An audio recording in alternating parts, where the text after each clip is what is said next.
It was 6:17 a.m. when I opened the bedroom door and felt the stillness. Not the kind of quiet that comes before dawn, but the hollow kind, like the house itself had been stripped of breath. I walked barefoot across the hallway, my soles brushing against dust and the faint crunch of something brittle. A nail. I bent down, held it between my fingers and frowned. A nail shouldn't be there unless something had been pulled from the wall. This is not just a story, it's a warning. Stay with me because every word pulls you deeper into betrayal, heartbreak, and a revenge you'll never forget. That was the first clue. The second was the living room. I stepped in and the sight hit me like a slap. The sofa cushions gone, curtains yanked off their rods, frames missing from the walls. Even the rug, the one my mother swore was too heavy to move, rolled up and carried off in the night. They didn't just leave. They emptied the house. I stood in the middle of that stripped room, my robe hanging loose around me, the morning light cutting sharp lines through the bare windows. My heart didn't race. It slowed. Calm, almost too calm. I had expected something like this. Not today, not this way, but I had known. They'd been restless for weeks, whispering behind doors, asking questions about cashing out. They thought they were clever. But I had been clever longer. On the kitchen table there it was, a single folded sheet of lined paper. My mother's handwriting, careful but shaking. Don't call. 2 words. That's all they thought I deserved after I signed away $325,000 to keep the house from foreclosure. 2 words after the tears, the hugs, the promises of we'll start fresh together. My lips curled, not in sadness but in something colder. I placed the note flat against the table and pressed my palm down. The paper felt thin, fragile, but the ink was deep enough to smear if I pushed harder. I didn't push. I only smiled. The coffee pot sat on the counter, untouched. I filled it, let the water hiss, the familiar scent curling into the air. Betrayal doesn't stop a woman from needing her morning coffee. As it brewed, I opened the drawer under the microwave. Inside, wrapped in an old scarf, sat the manila envelope. The deed. Stamped, sealed, notarized. They thought they'd taken everything, but the house, this house, was already mine. That was the secret they didn't know. I carried my mug to the back porch and sat staring at the empty driveway. Last night their car had been parked right there, crooked as always. My father never parked straight. Now just a rectangle of darker concrete where the tires had been. Birds chirped in the oak trees, loud, almost mocking. The world carried on as if nothing had shifted. But everything had. I traced the rim of my mug with my finger. People might think I was foolish, that I handed over too much, trusted too blindly. But here's the truth. Trust is never blind. It's measured. Watched. Filed away for later. I trusted enough to let them think they'd fooled me. And now I knew what I was capable of. By noon, neighbors started to notice. Mrs. Keller from across the street walked over, peering through the window first, then knocking softly. "Everything all right?" she asked when I opened the door. Her eyes darted past me into the hollow rooms. "They went on a trip," I said, sipping my coffee. "Packed more than they needed." She frowned but nodded. Small towns thrive on politeness, not truth. She wouldn't pry, but she would whisper later, and that was fine. Let the rumors grow. They'd serve me better than silence. Around 2 p.m. I wandered room to room making mental notes. They had taken the TV, the chairs, even the old lamp with the cracked shade. But they had left things too, things that spoke louder than absence. In my father's nightstand, an empty wallet. In my mother's drawer, a bottle of sleeping pills half gone. Signs of desperation, carelessness. They left behind more than they carried. I opened the closet in the guest room. The hanger hooks rattled, swinging bare. But on the floor, tucked behind the baseboard, I found a photograph. A younger me, maybe 22, smiling in a blue dress. Torn in half. Only my side remained.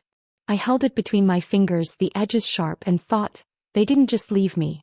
They erased me. By evening, I lit a candle in the kitchen. Not for comfort. For focus. Shadows stretched across the counters, long and uneven. I spread their note beside the flame and read it again. Don't call. No explanation. No apology. Just dismissal. I leaned back in my chair, exhaled slow, and whispered to the dark, "You'll come back. And when you do, you won't leave again." Around 9 p.m. I thought I heard something. A creak upstairs. I climbed the staircase, each step groaning under my weight. The air smelled different up there. Dustier, heavier. I checked each room one by one. Silent. In the master bedroom, the moonlight stretched across the bare carpet. That was when I saw it. Faint scuff marks near the wall like something had been dragged. A dresser maybe. Or a trunk. But then another detail, footprints. Small, dusty, leading to the window. And outside, faint tire tracks cutting into the gravel as if they'd left in a hurry. They hadn't planned it perfectly. They had rushed. Rushed people make mistakes. I returned downstairs, poured myself a second cup of coffee even though it was late. The bitterness steadied me. My reflection in the kitchen window stared back, older but sharper than I remembered. They think I'm done, I whispered. They think I'll sit here with nothing. But I wasn't empty. Not at all. I had the deed, the house and time, more time than they could ever run from. The clock ticked past midnight. I sat at the table with their note and the torn photograph, candlelight flickering. The silence pressed heavy against the walls, but it didn't crush me. It shaped me. And as the night deepened, I knew one thing with clarity. This was only the beginning. When I see them again, and I will, they won't recognize the woman waiting for them. That thought carried me into the morning light, sharper than any alarm clock. I hadn't slept, but sleep didn't matter anymore. I folded the note, slid it into my pocket and stepped outside. The air was crisp, the kind that stings your lungs awake. The street was quiet except for a garbage truck groaning its way down the block. My neighbors tossed their trash, waved good mornings and went about their routines. None of them knew my parents had robbed me blind and vanished in the night. But I knew one thing, they hadn't vanished completely. People like them don't disappear. They leave crumbs behind because chaos always does. I started small. The pawn shop downtown was run by a man named Vince, older than me, his eyesight fading but memory sharp. I walked in with a photograph of the lamp they'd stolen, the one with the cracked shade, and asked if anything like it had passed through. He squinted, rubbed his chin and nodded. Couple came in 2 days ago. Shady types. Didn't like each other much. I kept my expression neutral. You remember what they brought? Lamp. Some tools. Old watch that didn't even tick. Took cash, not credit. Didn't even haggle. That told me more than he realized. My father always haggled, even over nickels. For him not to argue meant desperation. Back at home I wrote everything down. Time, place, item, description. It felt like stitching together a quilt from scraps. Patience, detail, precision. That night I sat at the kitchen table with the candle again. My notebook grew heavier with each line. Pawn shop. Motel bill. Empty pill bottle. Torn photograph. I wasn't chasing them out of shock anymore. I was studying them the way you study ants crawling in predictable lines. The next lead came from the pharmacy. My mother had always filled her prescriptions at the corner drugstore. I asked the clerk, a young woman with braces, if a refill had been picked up recently. She tapped the computer. Yes, but it was called in from a different town.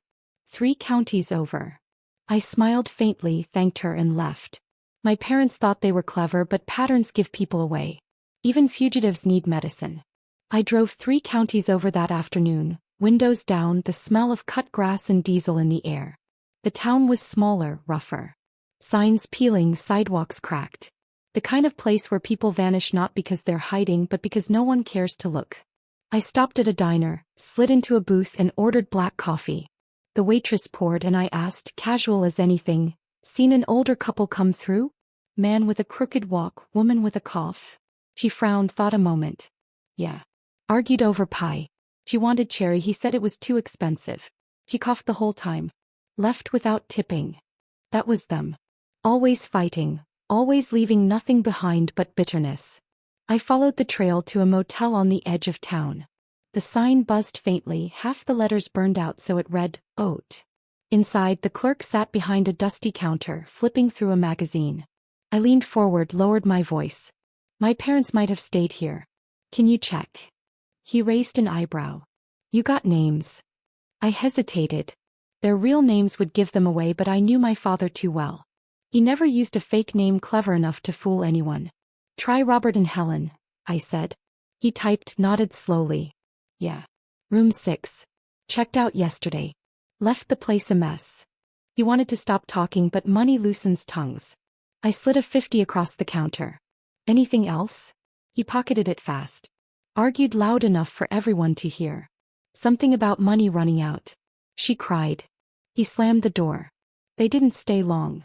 Back in my car, I gripped the steering wheel tight. My chest felt heavy, but not with sadness. With clarity. Every place they went, every person they touched, they left behind fragments of who they really were, desperate, selfish, unraveling. And every fragment led me closer. That night, I pulled into my driveway under a sky bruised purple with clouds. The house stood dark, empty, but not hollow anymore. It was mine. It was base camp. I laid out my notebook on the kitchen table, flipping through pages filled with details, arrows, and underlined phrases. I studied it like a general studies a map before war. I circled one line: they're running out of money. That was the truth. And when the money ran dry, they would come crawling back. To me. To the house. To the daughter they thought they'd outsmarted. The following days became a rhythm. Morning coffee. Drive to the next lead. Collect scraps. Record them at night. At a thrift store, the owner told me they'd sold jewelry for pennies. At a gas station, the attendant remembered my father complaining about prices, slamming the pump back into its holder. At another motel, the manager muttered that they'd skipped paying for damages, leaving broken lamps behind. Every trail pointed to the same truth. They were falling apart faster than they realized. One afternoon, I stopped by the grocery store for milk. The cashier, a girl with tired eyes, leaned closer after ringing me up. "You're their daughter, aren't you?" she whispered. My stomach clenched. "You've seen them." She nodded. "They tried to cash a bad check here last week. Got angry when I refused. Everyone saw." I forced a small smile. "Thank you." But inside my hands trembled. They weren't just running. They were reckless, leaving sparks everywhere ready to ignite. That night I couldn't sleep. I sat at the window watching the streetlights flicker. The quiet house pressed around me, but I didn't feel alone. I felt surrounded by their choices, their shadows. I thought of the torn photograph. Of the note. Of their voices raised in every diner, every motel, every store. They weren't ghosts.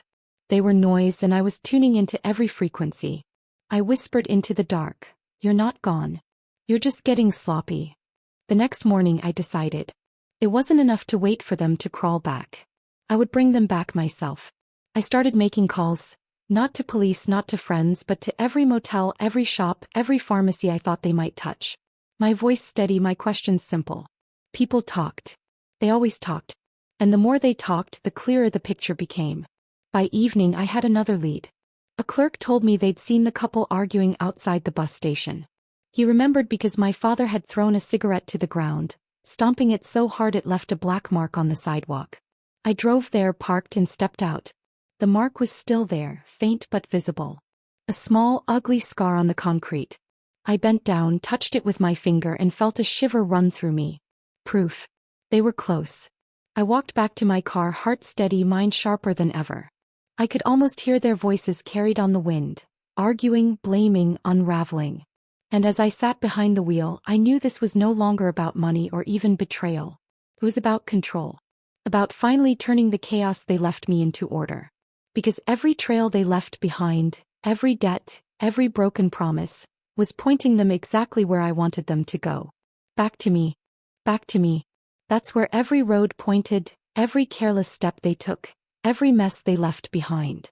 And so when I finally stood outside their room, hand raised to knock, I felt no nerves. Only stillness. The motel corridor smelled of bleach and stale cigarettes. A buzzing light above me flickered, stuttering shadows across the door. Room 14. Their room.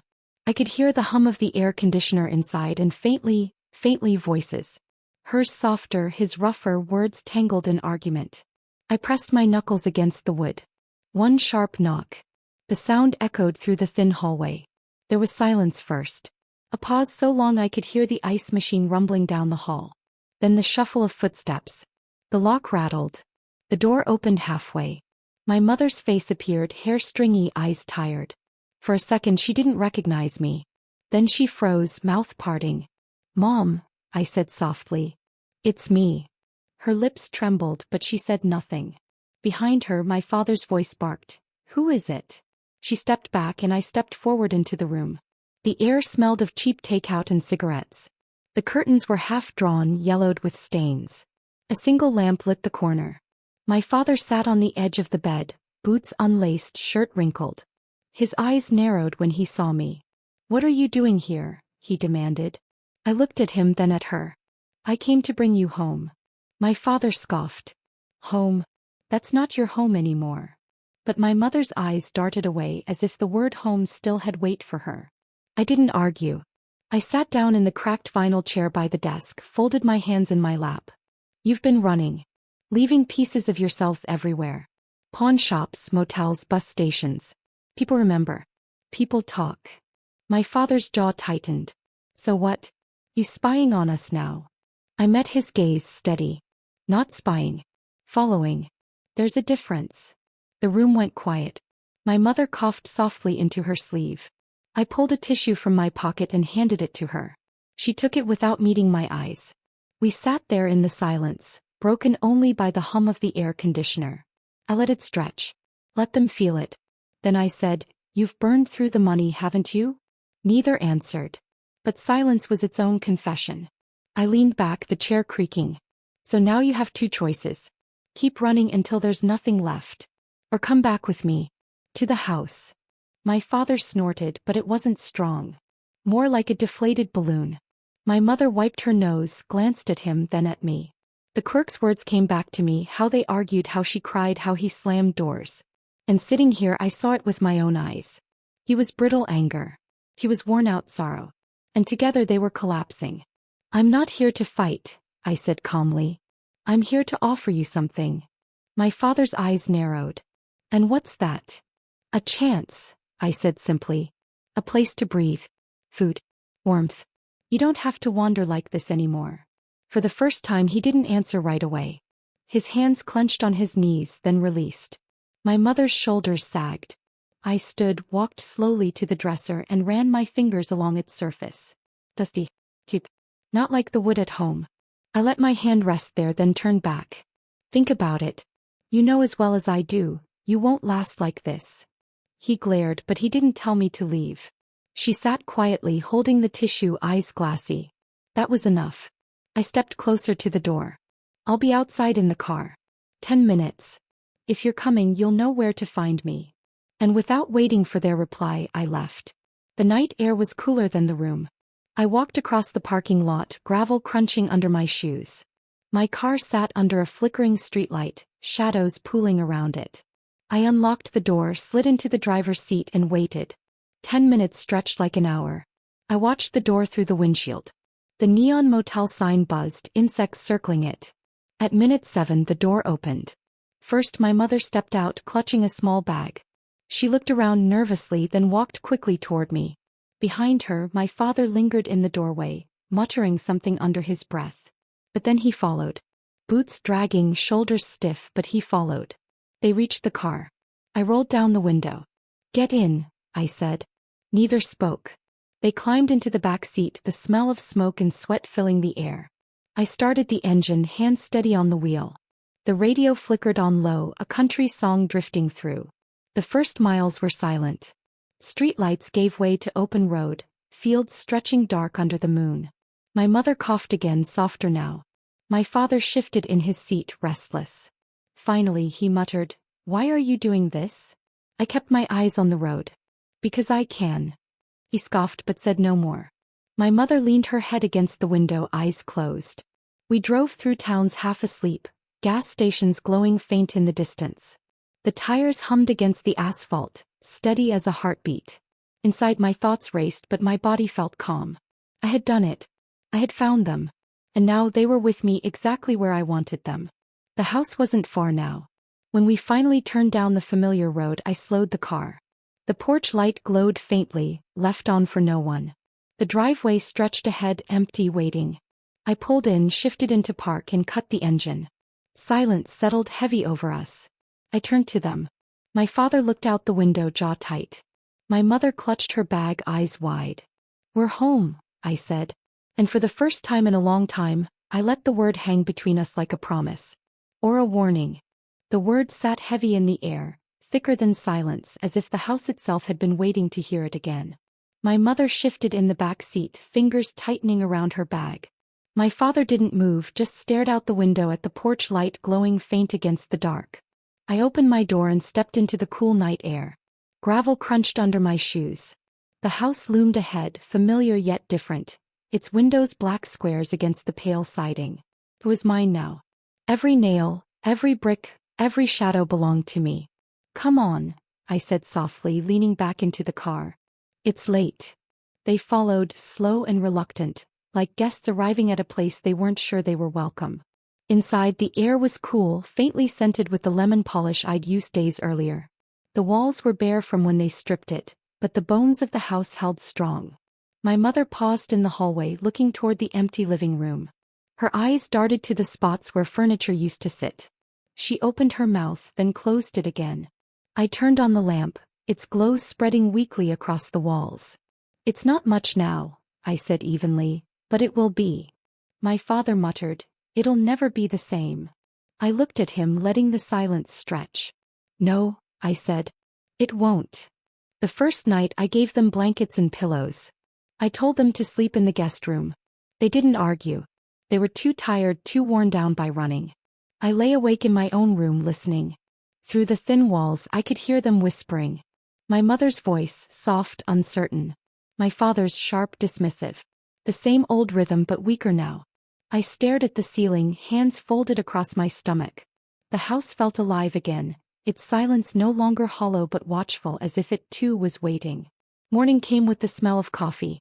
I made it strong, poured 3 cups, set them on the table. They sat across from me, shoulders slumped, faces drawn.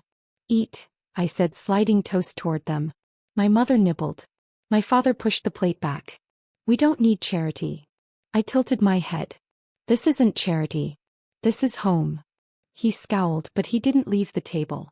That day I began with small steps. I locked the back door. Quietly, without comment.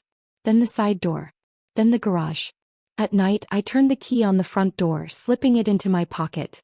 No one noticed. Not yet. The second day I gave them chores. Small things. My mother wiped counters, my father swept the porch. They didn't complain, not aloud. But I saw the flickers of resentment in his eyes, the tired defeat in hers. I stood in the doorway watching. "It feels better when everyone contributes," I said. My mother nodded quickly. My father didn't answer.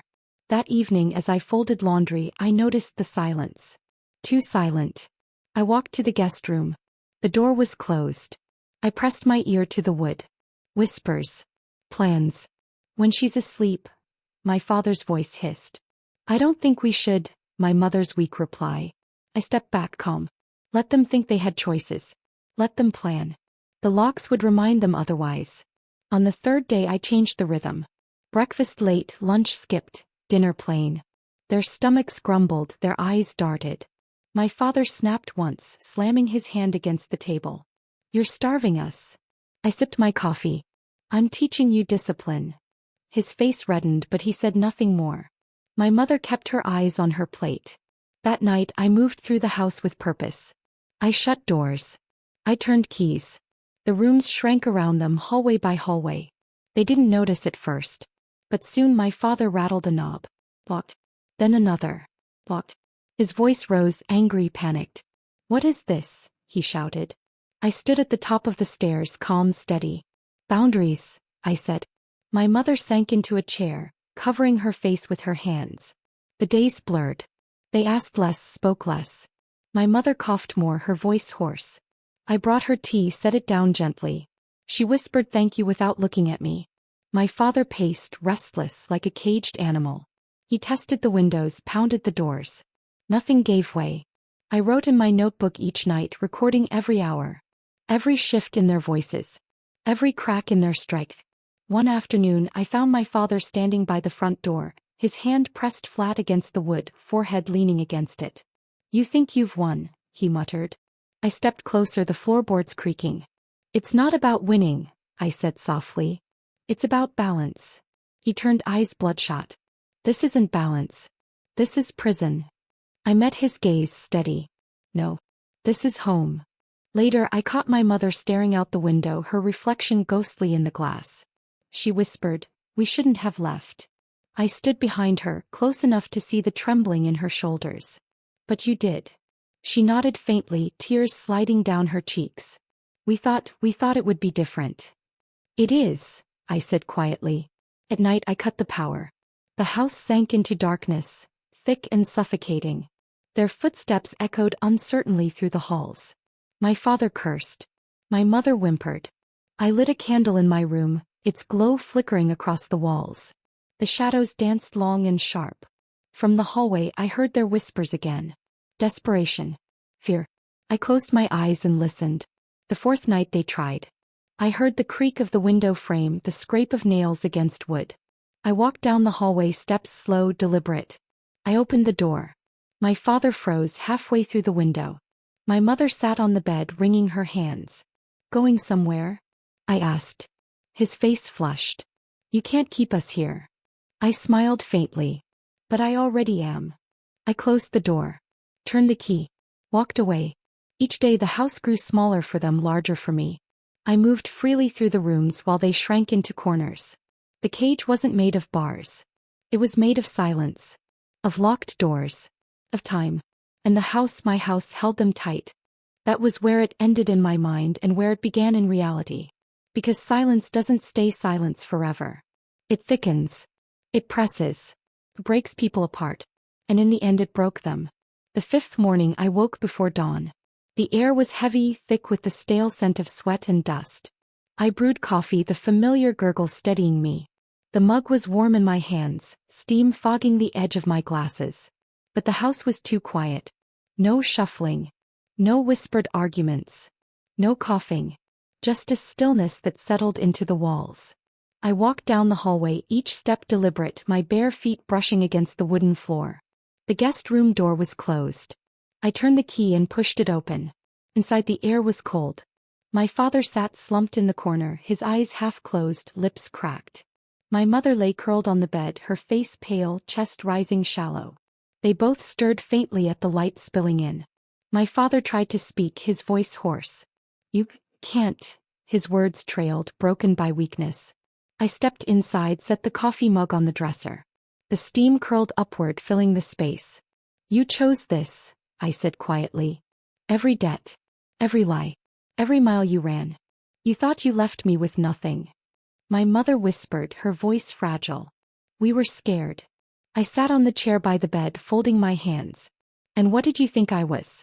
Brave? Well, I was scared too. But I didn't run. The silence stretched. My father tried to rise, but his strength failed.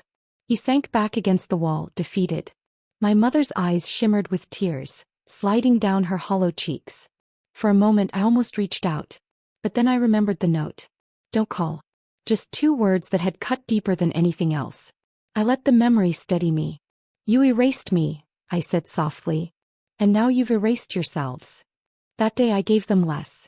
No breakfast, no chores. Just water and quiet. The house itself seemed to hum with finality, the floorboards creaking in long sighs, the walls holding their breaths. By nightfall my father no longer shouted. My mother no longer wept. They just sat staring, their bodies shrinking into shadows. I watched from the doorway, candle in hand. The flame flickered, lighting their hollow faces. Do you understand now? I asked.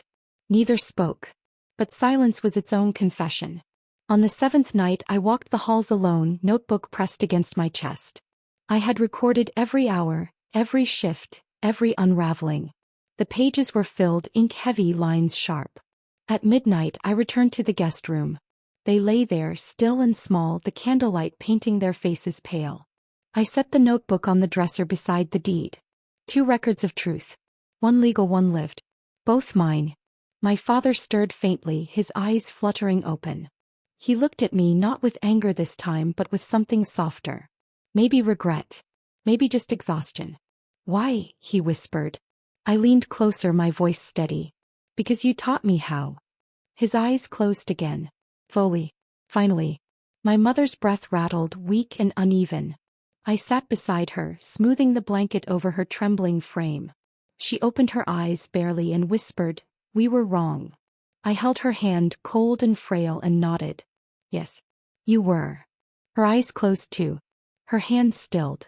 The silence deepened. I sat there a long time, candle flickering low, the smell of wax filling the air. The house was quiet but not empty anymore. The silence wasn't hollow. It was whole. I stood, picked up the deed and slipped it into my notebook.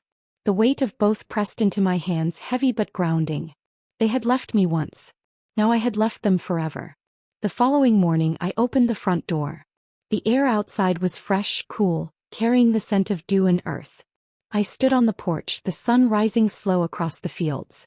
For the first time in weeks I breathed deep, filling my lungs. The neighbors would wonder. Questions would come. But answers weren't owed. Not anymore. I had the deed. I had the silence. Both were mine. That evening I walked room to room, touching the walls, the door frames, the windows. The house felt alive again, not hollow but rooted. It was mine in more ways than paper could prove.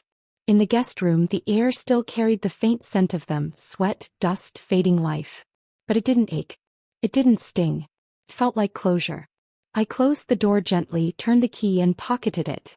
At night I sat by the window with my coffee. The street was quiet, the porch light glowing steady. My reflection stared back at me in the glass, older, sharper, stronger. I whispered to it, "It's done."